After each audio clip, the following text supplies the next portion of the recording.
जित मद बने, जित भव विजित कषाय। अजित नाथ को नित नमु, अर्जित दुरित पलाय। पल पल को पले, वन में ऋतुपति आए। पुलकित मम जीवन लता, मन में जिन पद पाए। अहिंसा परमो धर्म की परम पूज्य आचार्य भगवंत गुरुदेव श्री विद्यासागर जी मुनि महाराज की, समस्त मुनि संघ की।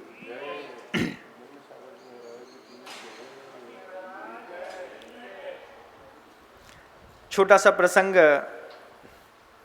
पूज्य गुरुदेव के साथ रह कर के जो याद आता है, उसे आपके बीच में रखने का प्रयास कर रहा हूँ। हम लोग 2007 में बीना बारा क्षेत्र पर थे। बीना बारा आपके सागर से 70 किलोमीटर दूर एक ऐसा पवित्रतम स्थान है जहाँ पर शांतिनाथ भगवान की 16 फीट की ऊंची बड़ी मनोहारी प्रतिमा है बंधु। पूज्य गुरुदेव के वहाँ पे 3 चातुर्मास हुए। वहाँ पर हम लोग सब लोग पूज्य गुरुदेव के साथ थे। गुरुदेव हम लोगों को पंच परावर्तन के बारे में पढ़ा रहे थे, बता रहे थे। पहली बार सुना था हमने कि पंच परावर्तन नाम की कोई चीज़ होती है, जिसमें द्रव्य, क्षेत्र, काल, भाव और भव, इन 5 परावर्तन में किस तरीके से प्राणी ने अपनी जिंदगी का बहुमूल्य समय खोया है। आपने मेरे माध्यम से पहले भी परावर्तन के बारे में सुना होगा। मैं उस परावर्तन की चर्चा नहीं कर रहा हूँ। मैं ये बता रहा हूँ कि पूज्य गुरुदेव पंच परावर्तन के बारे में हम लोगों को पढ़ा रहे थे। परावर्तन में सब कुछ समझ लिया। फिर हम मुनि श्री प्रशस्त सागर जी महाराज, मुनि श्री आगम सागर जी महाराज, मुनि श्री वीर सागर जी महाराज, सभी लोग साथ में बैठे हुए करते थे। एक समय था, आज ये दुनिया में जो बड़े बड़े महापुरुष आपके नगरों में आकर के चातुर्मासरत हैं, एक समय हम लोग सब लोग मिल करके गुरुदेव के चरणों की सेवा करने का सौभाग्य प्राप्त करते थे। समय चला गया बंधु। आज जवाबदारियों ने किसी को कहीं और किसी को कहीं खड़ा कर दिया है। जब पूज्य गुरुवर के पास थे हम लोग, तो गुरुदेव से पंच परावर्तन का पाठ समझ करके आए। हम प्रसाद सागर जी महाराज, श्री मल्ली सागर जी मुनि और साथ ही साथ अपने विशाल सागर जी, वीर सागर जी, आगम सागर जी, हम सब बैठे थे। चर्चा चल रही थी हम लोगों के बीच की। चर्चा में मुनि श्री प्रशस्त सागर जी महाराज कहते हैं कि क्यों विनम्र, क्या बोलते हो? हमने कहा क्या बोलना है आप बताइए। एक तो वो इतने सुंदर दिखते हैं प्रशस्त सागर जी महाराज, जितना सुंदर उनकी औदारिक देह है उतना ही सुंदर और पवित्र उनका हृदय है बंधु, उतने ही मीठे हैं। एक ऐसे महान साधक हैं मुनि श्री प्रशस्त सागर जी महाराज, जिनको मैं गर्व के साथ कह सकता हूं कि कभी जीवन में गुस्सा नहीं आता। वो कभी भी किसी से थोड़ा तेज बोल दे, 2 मिनट बाद उनके अंतर का जो बालक हृदय है वो कहता है बुरा लग गया होगा, तो उसको मना लेते हैं। जितनी सुंदर औदारिक देह, उतना सुंदर चरित्र, उतने ही सुंदर उनका मन और उतने ही सुंदर गुरु महाराज के साथ वे साथ में रह करके धर्म ध्यान करते हैं। जब कभी स्मृति पथ पर भी मुनि श्री प्रसाद सागर जी महाराज याद आते हैं, मन अपने आप बड़ा गदगद होता है। बार बार सोचता हूँ कि कैसे छेड़ता था उनको, कैसे उनको परेशान करता था। उस समय हम लोग सब कोई साथ में बैठे हुए थे। प्रसाद सागर जी महाराज हमसे कहते हैं, क्यों विनम, क्या कहते हो? हमने कहा किस बारे में? आचार्य सिंह जी पंच परावर्तन के बारे में समझा रहे थे। आचार्य सिंह जी बता रहे थे कि देखो, साधु बनकर के 28 मूल गुणों का निर्दोष पालन करता है। निर्दोष। मजाल है कि एक भी मूल गुण में इतना सा भी कोई शिथिलाचार कर दे। सत्य के मामले में इतना प्रकांड सत्यवादी कि उससे बड़ा सत्यवादी कोई नहीं। अहिंसा के मामले में भी, अचौर्य के मामले में भी, ब्रह्मचर्य के मामले में भी और अपरिग्रह के मामले में भी। लेकिन पूज्य गुरुदेव हम लोग को समझा रहे थे कि 28 मूल गुणों का निर्दोष पालन करने के बाद भी नरक चला जाता है। 28 मूल गुण का निर्दोष पालन करने के बाद भी अनंत काल उसका संसार में निकल जाता है। ऐसी उसकी कहाँ गलती हो जाती है कि साधक साधना के मार्ग पर अपनी जिंदगी का पूरा चरम खेल करके, बचपन में हम लोग आए थे बंधुओं, जब उस समय हम लोग बच्चे से बड़े हो रहे थे, 20 साल की उम्र में हम लोग आए थे यहाँ पे, मुझे याद है। हमारे तो मुनि श्री निस्वार सागर जी महाराज 19 साल की उम्र में ही गुरु चरणों में आ गए थे। आज 50-51 साल उनने अपने जीवन के जी लिए, लगातार 30-32 साल से गुरु चरणों के पाद पंकजों की सेवा करने का वो सौभाग्य प्राप्त कर रहे हैं।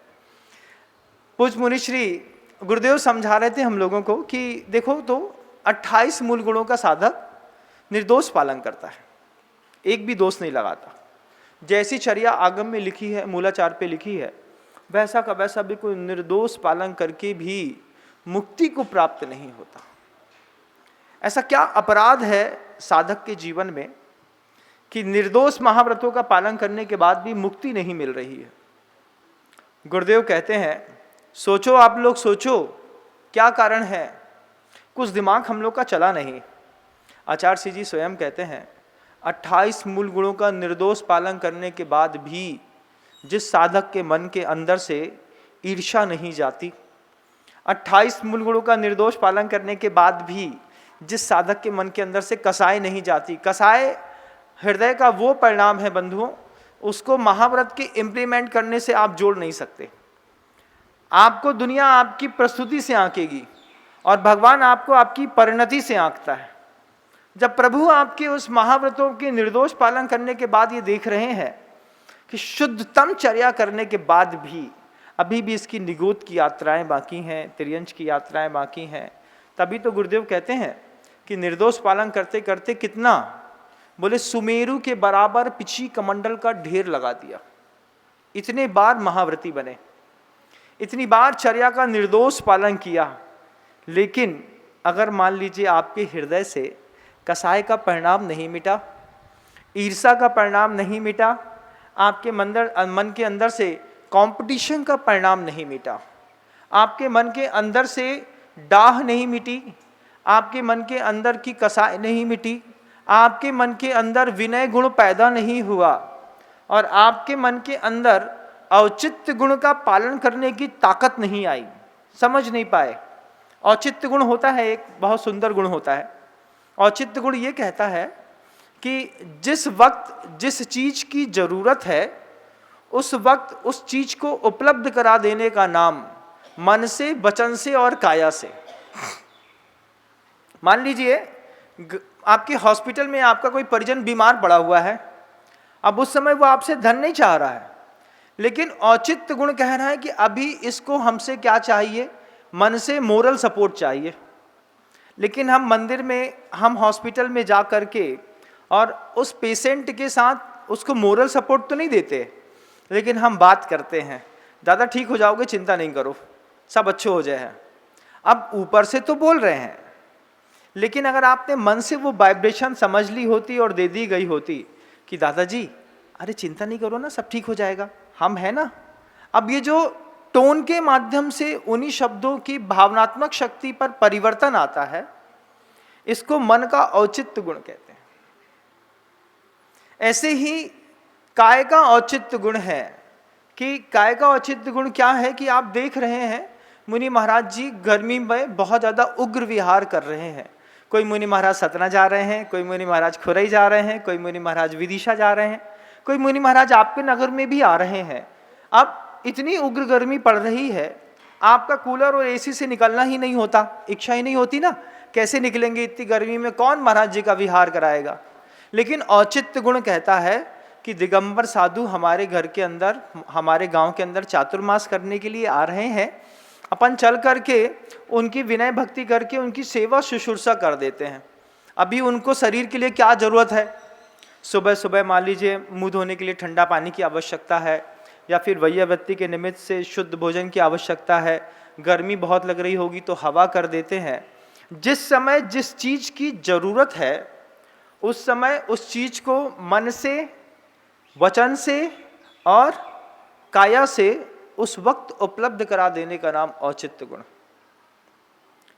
बड़ी गजब की चीज है, बच्चों को भी सिखाइएगा, बच्चों को बताइएगा, बेटा महाराज कहते हैं कि पांचवी में पास हो या नहीं हो, लेकिन जो संतान, जो परिवार, जो पिता, जो माँ औचित्य गुण का पालन करने में सफल नहीं होते, उनके पूरे के पूरे परिवार में बहुत जल्दी बिखराव होता है, तीव्रतम गति से। घर के अंदर दादाजी आए, सब समझ रहे हैं कि अब इनको ठंडी एक गिलास पानी चाहिए है। उसके बाद भी किसी आदमी ने बहाना मार करके कमरे में चला गया, एक आदमी टीवी बंद कर दिया, एक आदमी सो गया, लेकिन दादाजी को पानी का गिलास नहीं दिया। अब क्या होगा? थोड़ी देर बाद दादाजी अपनी गरम गरम जब हवा छोड़ेंगे तब सबका दिमाग खराब होगा। फिर जिसको गुस्साना है, कसाई करना है, वो एक गिलास पटक के जाएगा। हम तो जानते थे जी घर में तो हमारा जीवो हराम होगा, वह है इस घर के लोग हमको पेड़ डालेंगे, हमको ऐसा कर देंगे, हमको वैसा कर देंगे। ये आप जो बातें करते हैं, जबकि आपको पहली बार में समझ लेना चाहिए था कि घर के बड़े आए हैं, इनको गर्मी से आए हैं, इनको थोड़ा ठंडा पानी दे देते हैं, इनके लिए पंखा चालू कर देते हैं, कूलर चालू कर देते हैं, इनको बैठा देते हैं, जिससे इनको अनुकूलता बन जाएगी। वो अनुकूलता कोई मांगेगा तब आप देंगे, ऐसा नहीं है। औचित्य गुण मांगने पर कुछ नहीं देता, मांगने से पहले वो एक भावनात्मक संवेदन और स्पंदन भेजता है, तुम्हें समझ में आ रहा हो तो ऐसा कर लो। और जो उसको करने में प्रवीण होता है, मुक्ति के रास्ते भी उसी के खुलते हैं बंधु।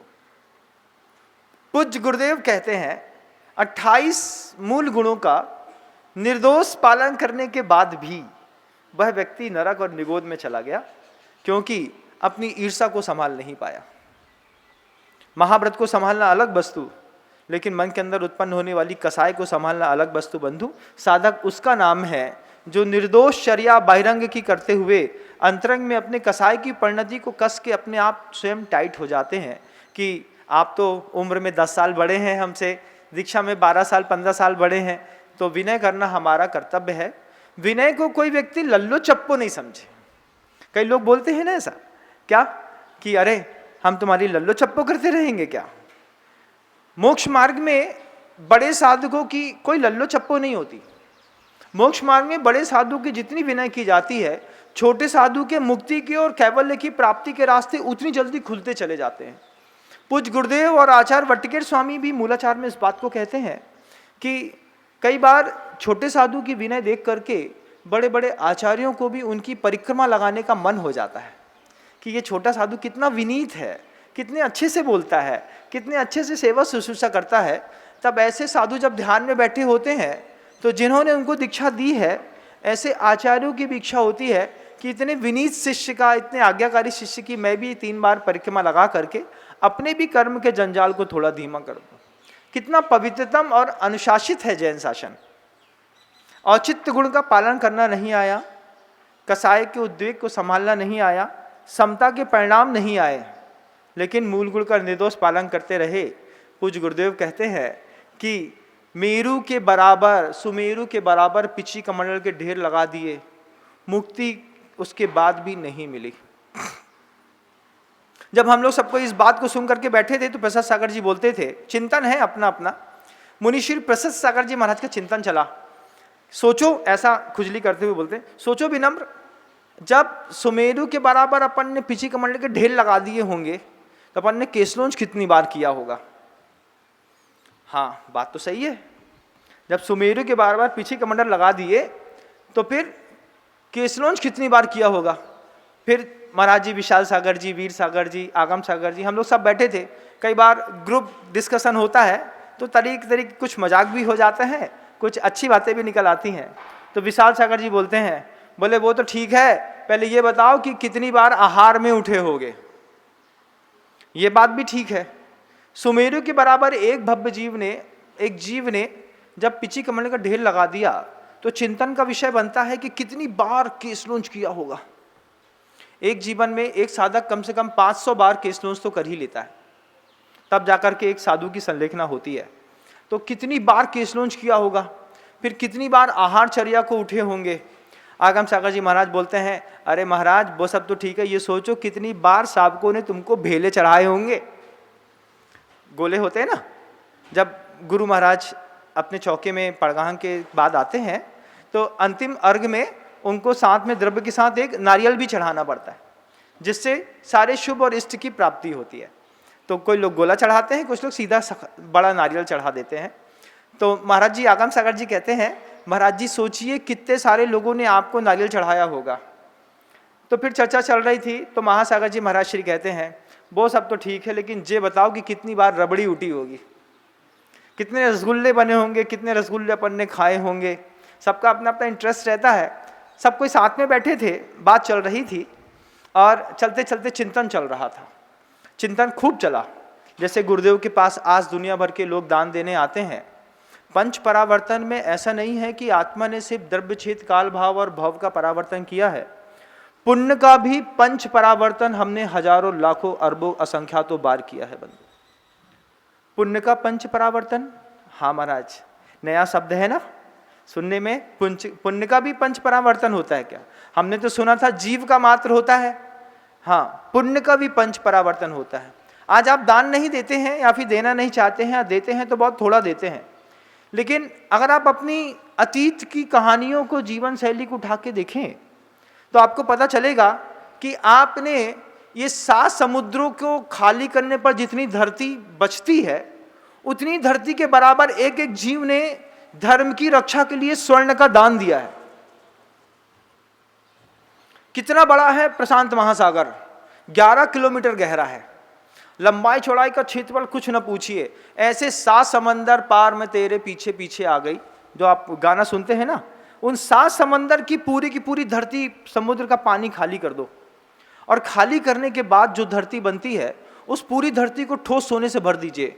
इतना तो सोना आपने दान दिया, इतनी बार आपने आहार दान दिया, इतनी बार आपने तीर्थ की वंदना करी, इतनी बार आपने मुनि महाराजों के निमित्त से संतान को पैदा करके, इतने बार जितनी समुद्र में बूंदे हैं, इतनी संतानें पैदा करके उनको मुनि बना दिया बंधु। बहुत कुछ किया है धर्म की रक्षा के लिए हमने।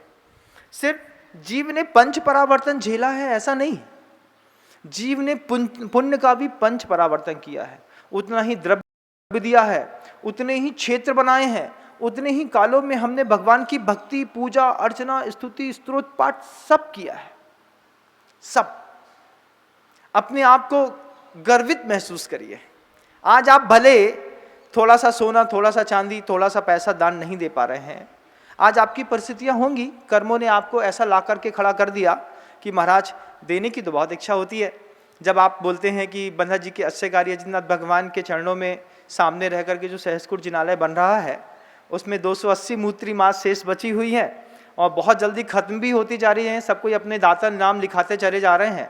हम भी सोचते हैं 2.5 लाख की एक मूर्ति दे दें, लेकिन महाराज श्री पैसा नहीं है, बताइए हम क्या करें। हम उनसे कहना चाहते हैं जो मूर्ति देने का भाव रखते हैं लेकिन नहीं दे पा रहे हैं। आप संकोच और अपने आप को ग्लानि महसूस मत करिए।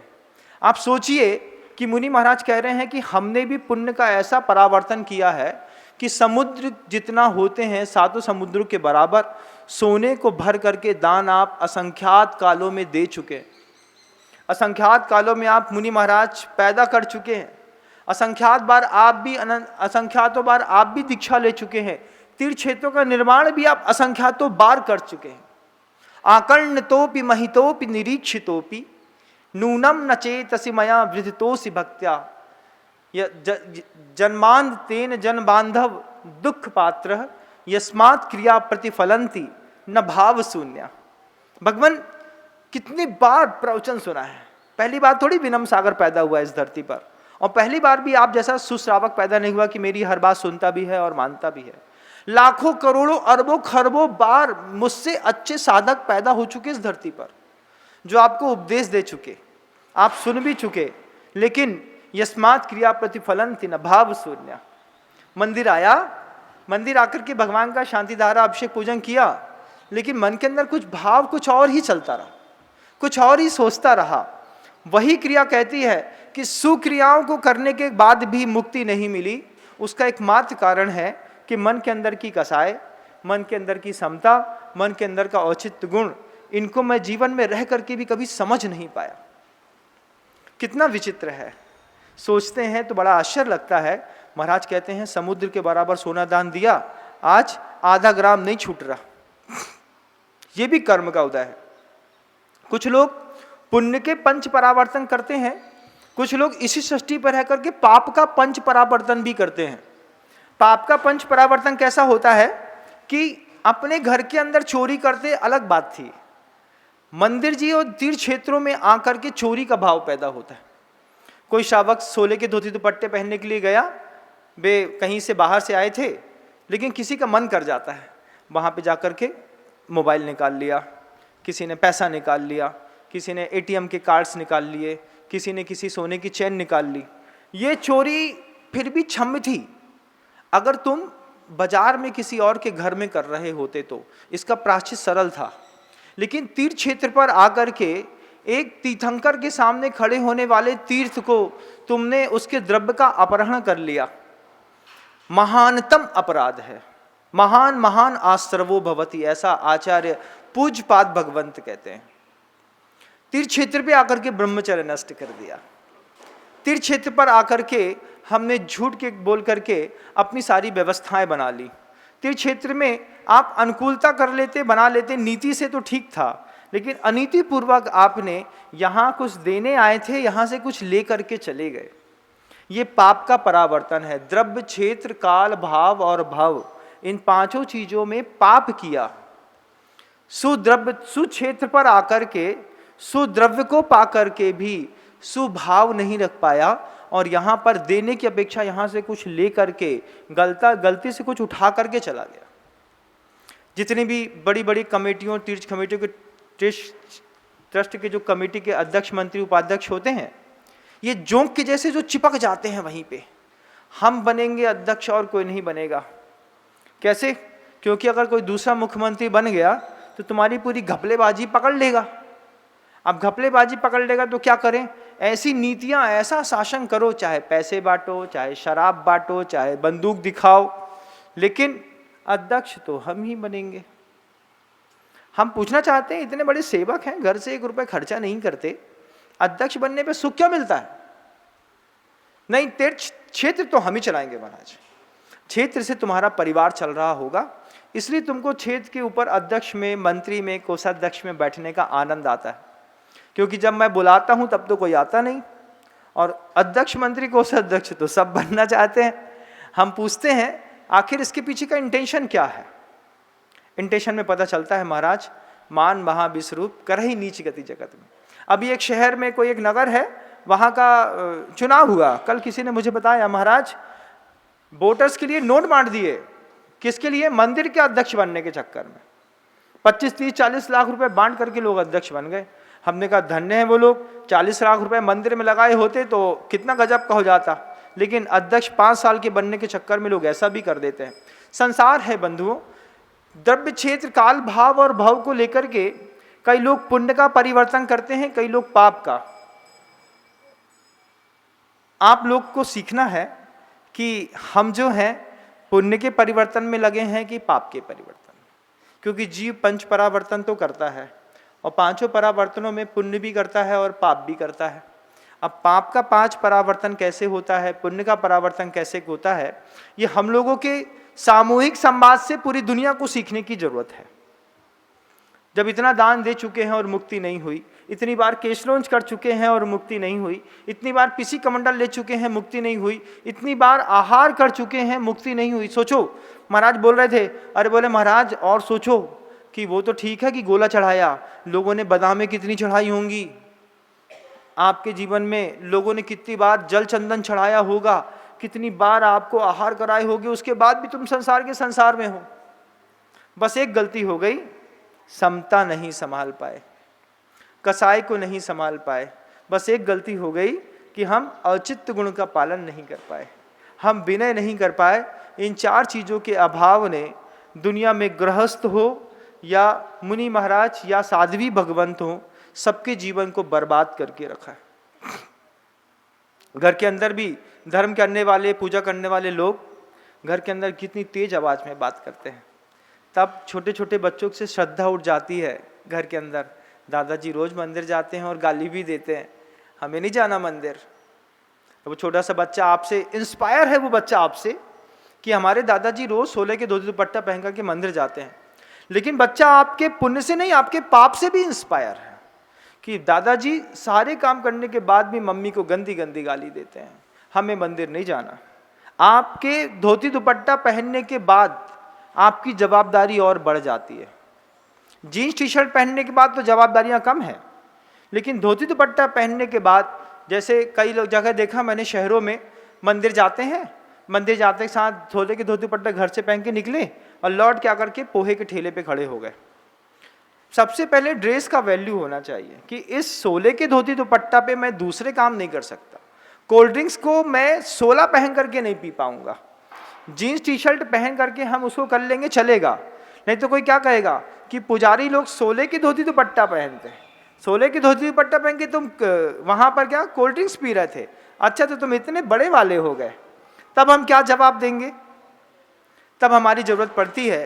गुरुदेव के इस संवाद को सुन करके हम सभी लोग ग्रुप डिस्कशन कर रहे थे, प्रसाद सागर जी, महासागर जी, मल्ली सागर जी, हम सभी लोग बैठे हुए थे। हम लोग सोच रहे थे कि संसार में न्यू जनरेशन को जीने की कला तो सिखानी पड़ेगी, अगर नहीं सिखाई तो लोग बर्बाद हो जाएंगे।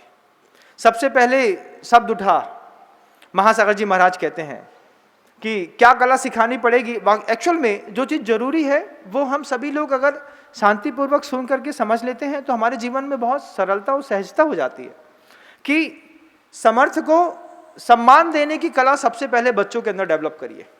घर के अंदर अगर आप अपना परिवार, अपना संसार बहुत अच्छे से चलाना चाहते हैं तो सबसे पहले जो व्यक्ति समर्थ है, घर के अंदर बहुत सारे लोग हैं, बहुत सारे लोग का अपना अपना दायित्व है, उसके बाद भी कई बार बड़े बड़े लोगों की इंसल्ट छोटे छोटे लोग कर देते हैं घर के अंदर ही। जैसे घर के अंदर तो होता ही है, घर के अंदर दुनिया की एक घर ऐसी जगह है जहां प्रधानमंत्री को भी कभी सम्मान नहीं मिला बंधु। घर के अंदर कोई भी सम्मान का पात्र नहीं होता, घर के अंदर हमेशा तेज आवाज और निंदा में ही बातें होती हैं। समर्थ को सम्मान देने की कला बच्चों को बचपन से सिखानी चाहिए कि भैया देखो वो समर्थ है ना, उनको अच्छे से बात करते हैं, उनके पैर छूते हैं, उनकी विनय करते हैं। ये बचपन में अगर बच्चों को सिखा दिया है तो बड़े होते होते बच्चे इस चीज के आदी हो जाते हैं। बच्चों को बचपन से भगवान पे और पाप पुण्य में विश्वास करना सिखाइए, बहुत जरूरी है बंधुओं। आज के जो बच्चे हैं, छोटे से बच्चे हैं, इन छोटे से बच्चों को छोटा सा कोई गलती हो जाती है, उसने गलती से एक चींटी के ऊपर भी पैर रख दिया, बच्चा पाप क्या होता है ये नहीं जानता, लेकिन आपको अपने चेहरे के इंप्रेशन से समझाना पड़ेगा, हाँ ऐसा करने से तो पाप पड़ता है। अब छोटे सी उम्र से जब हमने ऐसा बच्चों को सिखाया कि ऐसा करने से पाप पड़ता है, जब उसने अच्छा काम किया, जब गाय को अपन ने बच्चे के माध्यम से रोटी खिला दी, अरे मेरा राजा बेटा देखो गाय को रोज रोटी खिलाता है, तो बच्चे को दान देने का भाव भी पैदा होता है और हिंसा करने से बच्चा बचता भी है। वो भले पाप पुण्य की परिभाषा ग्रंथ सम्मत नहीं जानता, लेकिन भाव सम्मत तो जानता है। जब उसकी माँ उसके चेहरे में समझाती है, अरे तुमने चींटी मार दी, अब तुमको तुम्हारे पेट में चींटी हो जाएगी, तुमको पेट में चींटी खाने पड़ेगी। हम लोग छोटे से थे, नींबू का बीज पेट में चला जाता था तो दादी डांटती थी, तुमने नींबू का बीज खा लिया, अब तुम्हारे पेट में नींबू का पेड़ हो जाएगा, फिर उसमें से जड़ें निकलेंगी, फिर उसमें पत्ती लगेगी, फिर पेड़ लगेगा, फिर तुमको दर्द होगा, फिर तुमको उसमें फल निकलेंगे, फिर वो फल, हम पूछते थे वो फल कहाँ से निकलेंगे, मुंह से निकलेगा नींबू। अब बड़ी मुसीबत, अब दादी ने समझा तो दिया कि नींबू का बीज खा लिया है तो अब तुम्हारे पेट में पेड़ उग जाएगा। अब बच्चा कितना सोच रहा है, कितना सोच रहा है कि भैया हमें कोई भी बीज नहीं खाने, पेट में पेड़ उगाया तो। फिर बड़ा होकर के समझ में आया कि दादी समझाती थी कि जैसे नींबू का बीज है, कोई दूसरे भी बीज हैं, वे योनिभूत सचित्त होते हैं। योनिभूत सचित्त होने के कारण उसमें जीव रहता है। अब तुमने खा लिया तो वो जीव मर गया। अब योनिभूत सचित्त क्या होता है, जीव उसमें क्या होता है, इतना लंबा चौड़ा तो हम बचपन में माँ नहीं समझा सकती थी।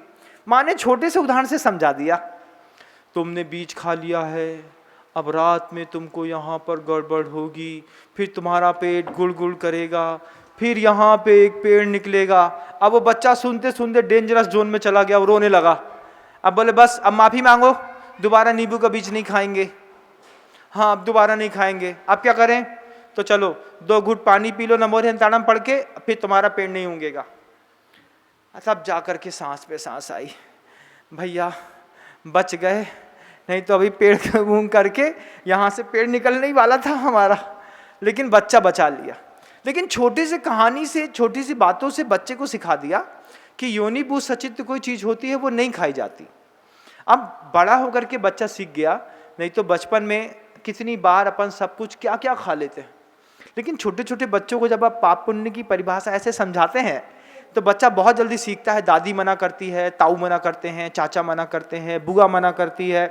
अब बुआ है, बच्चा, माँ जो है उसकी भोजन बना रही है, बुआ बाथरूम में नहाने गई है, तब भतीजे को साथ में खींच लिया, इसको भी नहला देते हैं। अब बच्चे ने नल का पानी जिसे किया, अब बुआ ने उसी समय छोटा सा काम किया, अपना जो साया था वो बाल्टी में फंसाया और उसके ऊपर नाल चालू कर दिया। अब पानी छान के बुआ नहा रही है और बच्चा अनछने पानी के शॉवर से नहा रहा है। अब छोटा सा बच्चा है, बुआ के साथ नहा रहा है, लेकिन सीख रहा है। क्या सीख रहा है? कि छने हुए पानी से नहाया जाता है।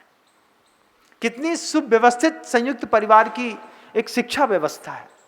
आज हमारे यहाँ शॉवर चालू करते हैं और हम, क्योंकि टीवी में दिखाया जाता है, बड़ी कंपनी का शॉवर है, फुल स्पीड पे चल रहा है, ऐसा ऐसा कर रहे हैं, नहा रहे हैं, तब अपन, चूंकि साइकोलॉजी है, साइकोलॉजी क्या है कि हम जो देखते हैं हम वो सीखते हैं। ये साइकोलॉजी पूरे के पूरे जितने भी MBA CA CFA किए हुए लोग होते हैं इस बात को बहुत अच्छे से समझते हैं। इंजीनियर्स भी समझते हैं, सॉफ्टवेयर इंजीनियर्स भी समझते हैं। सबसे पहले आपकी साइकोलॉजी पे जाना पड़ता है। आप व्हाट आर यू वांट, आप क्या चाहते हैं, फिर आप जो चाहते हैं उस तरीके की सुविधा अवेलेबल करा कर के वो पैसा बटोर लेते हैं।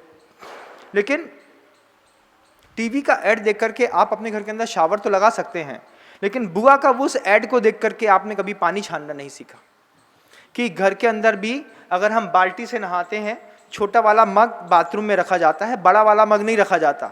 भले 5 बार यूज करना पड़े, लेकिन प्लास्टिक का मग मार्केट से बड़ा वाला नहीं लाते, छोटा वाला लाते हैं। अब 5 बार यूज करने पर आप एक आधी बाल्टी पानी फेंक पाएंगे, लेकिन 5 मिनट के शावर ऑन करने पर आपने 4 बाल्टी पानी खर्चा कर दिया, वो भी अनछना।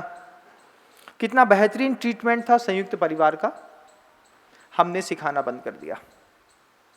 कितना बेहतरीन ट्रीटमेंट था बीज के माध्यम से बच्चे को योनिभूत सचित एक दाने को नहीं खिलाने का। हमने वो ट्रीटमेंट एकल शिक्षक प्रणाली और सिंगल न्यूक्लियर फैमिली होने के कारण हमने उस चीज़ को बंद कर दिया। लेकिन हम महाराज लोग जब डिस्कशन कर रहे थे तो कह रहे थे कि बच्चों को सिखाओ, विनय करना भी सिखाओ, औचित्य गुण का पालन करना भी सिखाओ, कसाय की मंदता के परिणाम भी सिखाओ, समता भी सिखाओ। बचपन में सिखा दिया ना बंधुओं, तो बच्चे 14-15 साल की उम्र में आपके अंडर फेवर पे रहेंगे। लेकिन अगर आपने सोचा कि बच्चे का बचपना है, अभी तो छोड़ दो, अभी हमारा टूटू सो रहा है, अभी हमारा बंटू का छोटी सी उम्र है, आपने टूटू बंटू को कुछ किया तो वो बंटू 3 कर देंगे आपको। बंटू और टूटू दोनों मिल करके आपको 3 करेगा। फिर बोले क्या हुआ, ना बंटू रख रहा है महाराज जी, ना टूटू रख रहा है, अब हम कहाँ रहें। बंधा जी का जितनाथ भगवान है, यहाँ पे बहुत बड़ी धर्मशाला है, जिनको बंटू टूटू जिनके घर के नहीं रख रहे हैं वो 3 के पास आ जाएं। हम 3 हैं, बंटू आपके घर में है, टूटू आपके घर में है। 3 क्या है महाराज? सम्यक दर्शन, सम्यक ज्ञान और सम्यक चारित्र। बोले हम कुछ नहीं, बंटू काम नहीं करेगा, टूटू काम नहीं करेगा, तो हम 3 के पास चले जाएंगे। 3 कौन? बोले मुनि महाराज जी। तो इसलिए लोग यहाँ पर चला करके फिर आते भी हैं। लेकिन अगर हमने अपने परिवार की व्यवस्था में बचपन से बच्चों को ये छोटी छोटी चीज़ें पंचतंत्र की कहानियों के माध्यम से, छोटी छोटी स्टोरीज के माध्यम से, छोटे छोटे शब्दों के माध्यम से बच्चों को सिखाया होता, तो 15 साल की उम्र में, 14 साल की उम्र में जब बच्चे ADHD कॉम्प्लेक्स से बहुत ज़्यादा प्रभावित रहते हैं, हाइपर डिसेंशन एक्सट्रीम एक प्रॉब्लम्स है कि बहुत ज़्यादा मेंटल डिसऑर्डर हो जाता है, बच्चे बहुत हाइपर होते हैं, उस समय बच्चे आपके अंडर फेवर पे रहेंगे। लेकिन हमारे पास समय नहीं है। समय नहीं रहने के कारण परिवार धीरे धीरे धूमिल होते जा रहे हैं बंधु। हर माता पिता के मन के अंदर इस बात का अवसाद रहता है। माता पिता बच्चों को बढ़ाना भी चाहते हैं, जैसे आप किसी रोग को ठीक करना भी चाहते हैं, लेकिन आपके रोग के प्रिस्क्रिप्शन में एक गोली तो रहती है आपके रोग को ठीक करने वाली, लेकिन एक उसी रोग की प्रतिरोधक क्षमता में एक एंटी एलर्जिक रहती है, एक एंटीबायोटिक रहती है, एक प्रीबायोटिक रहती है, एक बायोटिक रहती है। एक गोली से ठीक होना है, लेकिन उस गोली का साइड इफेक्ट ना हो, इसलिए डॉक्टर आपको 4 गोली और दिखता है बंधुओं। कभी भी अपने प्रिस्क्रिप्शन में आप जो आपका पर्चा होता है उसमें देखिएगा, आपको सर्दी खांसी बुखार मलेरिया सब कुछ है, उसको ठीक करने की सिर्फ 1 या 2 गोली। अब उस 2 गोली की एलर्जी आपकी बॉडी पे ना बने, इसके लिए anti allergic, antibiotic, prebiotic, biotic, ये डॉक्टर को 4-5 गोली और देनी पड़ती है। फिर जैसे अष्टमंगल द्रव्य से आप भगवान की पूजा करते हैं, ठीक ऐसे ही घर के अंदर रोग देवता की आप 8, 9, 10 प्रकार की दवाइयों से, बोले महाराज ये 8 द्रव्य है, हरी हराबे, लाल जिताबे, नीली पीली टक्कर खाबे, सुबह हरी वाली खानी पड़ती है, दोपहर में लाल वाली, फिर नीली और पीली, बोले 6 बजे नीली और शाम को रात को 9 बजे पीली, तब जाकर के आपका जीवन चलता है। कितनी कंट्रोवर्सी है। अगर मैं गलत हूं तो बताइएगा, और अगर मैं सही हूं और मेरी बात समझ में आती है तो बच्चों को छोटी सी उम्र से ट्रीटमेंट दे दीजिएगा। दुनिया का सबसे बेस्ट स्कूल है घर और मदर्स, फादर्स, फैमिली मेंबर्स, जो शुरुआत के 15 साल में आप बच्चे को सिखा गए, उसके बाद शिक्षक की 30 साल की मेहनत भी बेकार है। पाप पुण्य पे भरोसा करना, जीवित प्रतिमाएं होती हैं, इस बात को बच्चों को एहसास कराना पड़ेगा। बच्चे मंदिर की प्रतिमाओं को पाषाण की समझते हैं, धातु की समझते हैं। इतनी विनय करनी है आपको बच्चे को ले जा करके कि बच्चा आपकी विनय से सीख जाए कि प्रतिमा पाषाण की नहीं है, प्रतिमा जीवित है, प्रतिमा सुनती है, प्रतिमा हमारी बात को समझती है, प्रतिमा से अनुग्रह मिलता है।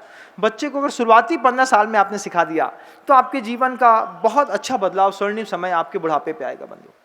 नहीं तो बिल्कुल अलग चीज है, क्योंकि गुरुदेव स्वयं कहते हैं कि संसार में है तो चारों गतियों में अलग अलग तरीके की सजाएं मिल रही हैं। ऐसा नहीं कि स्वर्ग में सिर्फ सुख ही मिलता है, स्वर्ग में जाने पर सजा भी मिलती है।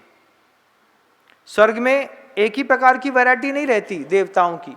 सौधर्म इंद्र के स्वर्ग में सुधर्मा सभा लगती है, वहां पर सारे के सारे इंद्र प्रथम स्वर्ग में बैठे हैं, तो सबके लिए एक जैसी हवा चलती हो, एक जैसा वातावरण मिलता हो, ऐसा भी नहीं होता बंधु। आज्ञा और ऐश्वर्य के मामले में जब हीना दिखता होती है, बड़े की मानी जाती है, छोटे की नहीं मानी जाती। आपको जितना बुरा लगता है उतना ही बुरा वहां भी लगता है, लेकिन वो भी संसारी प्राणी है। मनुष्य पर्याय से पुरुषार्थ करके देवता बन गया, लेकिन देवता बनकर भी सुख नहीं पाया। जब देवता बन के सुख नहीं पाया तो देवता की पर्याय से उतरा और तिर्यंश बन गया। तिर्यंश की पर्याय में भी सुख नहीं पाया, तिर्यंश की पर्याय में पाप करके नरक चला गया। नरक की पर्याय में भी कहाँ सुख मिलने वाला था। जब तक संसार में है, संसार में रहने की सजा हर गति में भोगनी पड़ेगी, चाहे आप मनुष्य गति में रहिए चाहे देव गति में। अंबानी भी क्यों ना हो, उसको भी मेंटल प्रेशर बहुत रहता है। अडानी भी क्यों ना हो, जितने आकुलित व्याकुलित आप रहते हैं ना, महाराज 2 कैरेट टमाटर लेके आए थे, शाम तक हो गए, नहीं बिकी, बड़ी टेंशन हो रही है।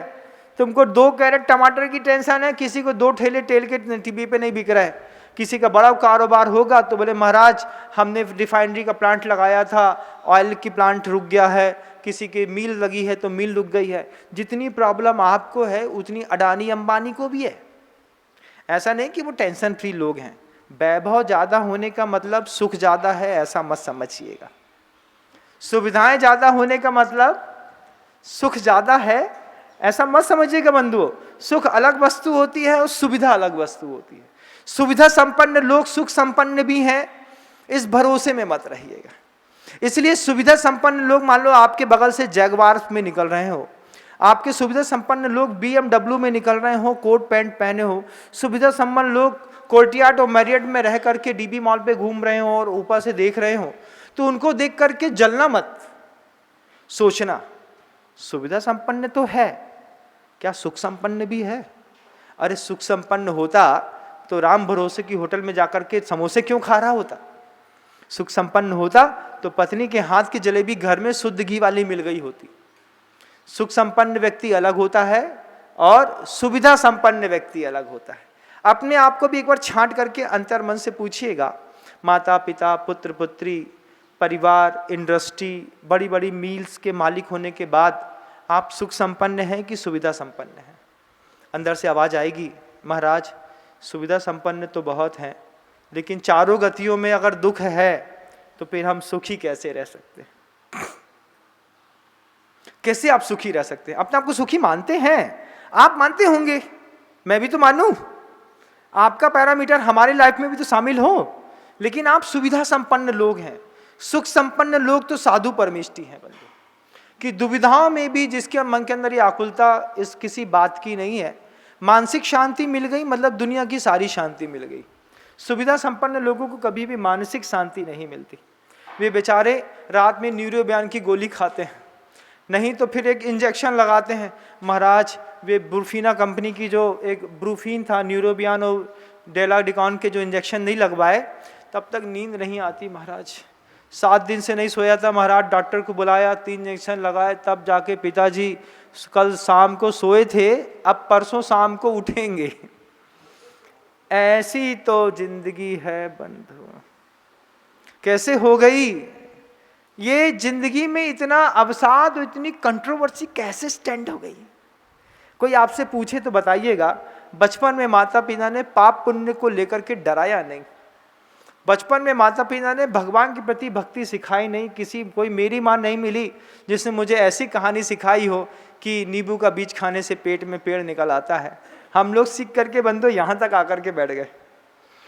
आज अपने आप को इतना सौभाग्यशाली समझते हैं कि छोटे से गांव में रहने के पैदा हुए, बड़ा सौभाग्य था।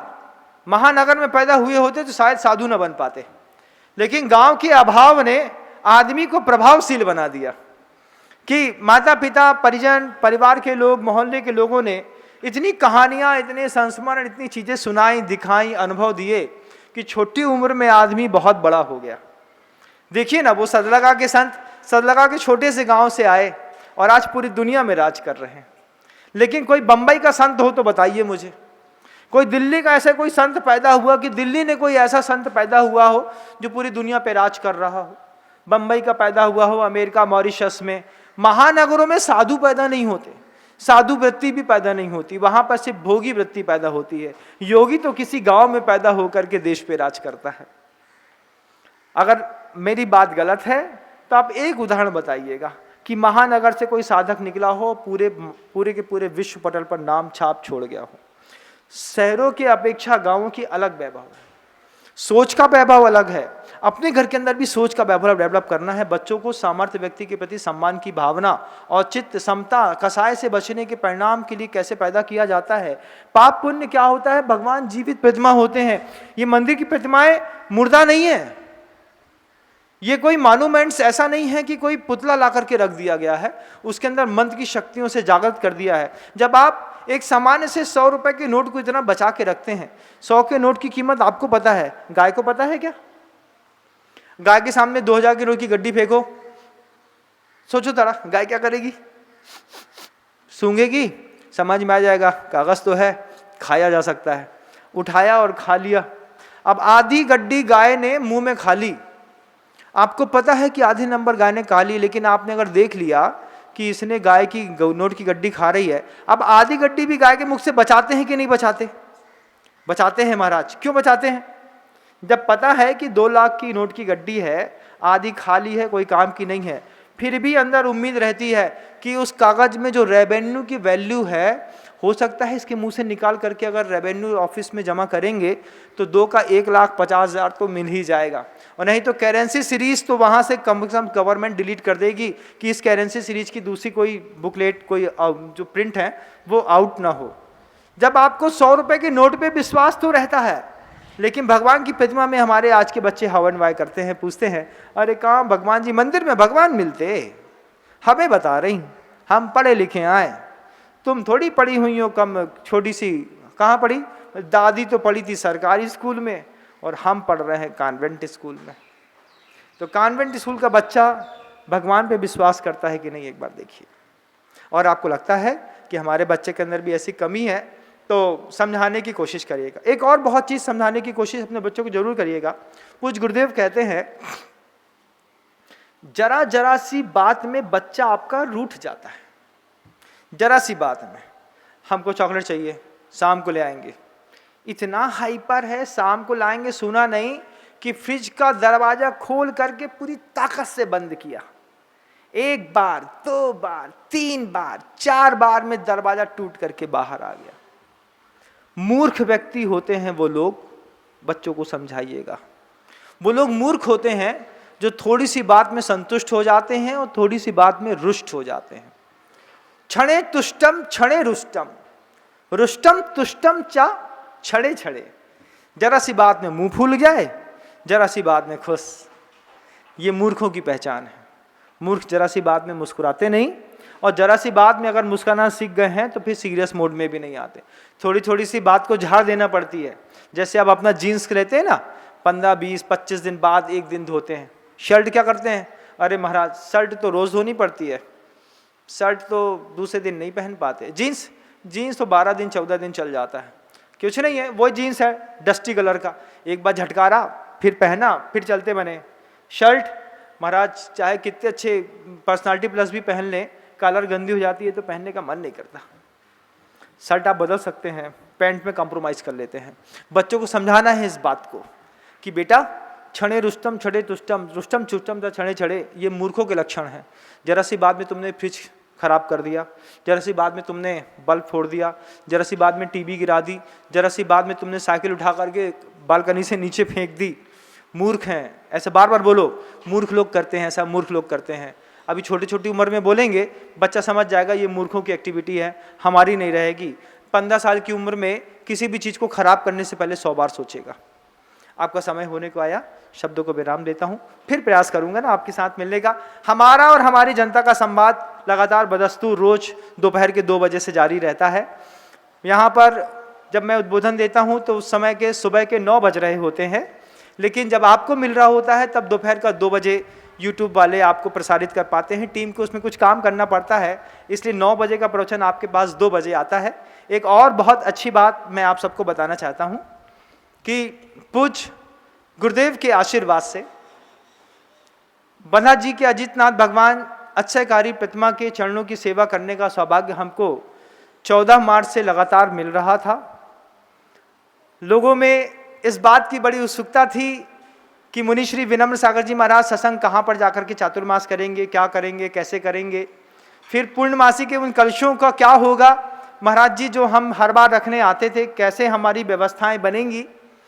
तो कल शाम को पूज्य गुरुवर का संकेत प्राप्त हुआ है और विनम्र सागर जी महाराज जो आपके सामने दिखाई दे रहे हैं, इनके साथ 5 मुनि महाराज और 2 छुल्लक जी, ऐसे 7 साधकों का चातुर्मास बंधा जी क्षेत्र पे होने जा रहा है। ये पूरा का पूरा संघ पूज्य गुरुदेव के आशीर्वाद से बंधा जी क्षेत्र पे अगले पूरी नवंबर निकल जाएगी। मैं ऐसा मानता हूं दीपावली के निष्ठापन के 2-8 दिन बाद तक यह क्षेत्र पर यह पूरा मुनि संघ 5 मुनि महाराज और 2 छुल्लक जी यहाँ पर विराजमान रहेंगे, साधनारत रहेंगे और पूरी देश की जनता को जो ये एक आदमी में सस्पेंस क्रिएट हो रहा था कि चातुर्मास कहाँ होगा, अगली कलश स्थापना कैसे होगी, कब होगी, कहाँ होगी, तो मैं आप सबको बताना चाहता हूँ कि पिछली बार पूर्णिमा की जो कलश स्थापना हमने 7,000 लोगों के साथ की थी। अगली 3 तारीख को 3 जुलाई में गुरु पूर्णिमा के पवित्रतम महानतम अवसर पर हम यहाँ पर पुनः एक शांति कलश की, जिसको आप पूर्णमासी कलश कहते हैं, उस पूर्णमासी कलश की स्थापना करने के लिए करीब 10,000 से ज़्यादा लोग एक साथ फिर से आने का मन बना रहे हैं। आप भी अपना मन बनाइएगा बंधुओं। अगली 5 कलश की स्थापनाएं आपको हर पूर्णिमा में मुनि संघ यहाँ पर उपस्थित रहेगा, क्षेत्र कमेटी की अत्यधिक सुविधाओं के साथ। चूँकि अभी क्षेत्र कमेटी भी डाउट में चल रही थी, आज वो उसका भी विजन क्लियर हो गया है और बहुत तीव्र गति से वो क्षेत्र में परिवर्तन कर रही है, निरंतर परिवर्तन कर रही है, जागरूक है, सजग है। आप चातुर्मास के लिए, धर्म ध्यान के लिए दूर दूर से आने वाली जनता यहाँ पर आकर के अब चातुर्मास में रुक भी पाएगी, धर्म लाभ ले पाएगी, चौका लगा पाएगी, साधु की संगति ले पाएगी।